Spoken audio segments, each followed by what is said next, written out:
Neymar মাঠে থাকা মানেই গোল, ম্যাচ সেরা হয়ে যা বলেছেন টিকুইনহো সুয়ারেজ।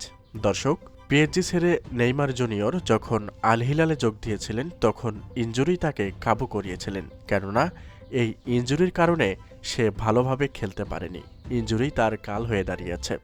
আর এ কারণেই আল হিলাল কর্তৃপক্ষ এবং ভক্ত সমর্থকদের কাছ থেকে প্রতিনিয়তই দুয়ো শুনতে হয়েছে নেইমার জুনিয়রকে, কেননা নেইমার জুনিয়র মাঠে না খেলতে পারায় ফ্রি টাকা দেবে এমনটা তো আল হিলাল করবে না। যার কারণে লিওনেল মেসি রাগে ক্ষোভে আক্ষেপে আল হিলাল ছেড়ে তার নিজের ক্লাব অর্থাৎ শৈশবের ক্লাব সান্তোসে ফিরেছেন নেইমার জুনিয়র।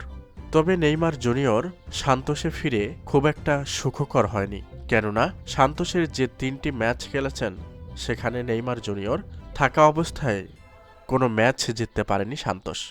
গেল ৩ ম্যাচের প্রথম ম্যাচটি ০-০তে ড্র হয়েছিল, দ্বিতীয়তে ২-১ বিপক্ষ দল জিতেছিল এবং তৃতীয় ম্যাচে সান্তোস জিতেছে ৩-১ গোলে, সেখানে নেইমারের একটি গোল ছিল এবং সর্বশেষ ম্যাচে সান্তোস একাই ৩ গোল করে প্রতিপক্ষকে উড়িয়ে দিয়েছে।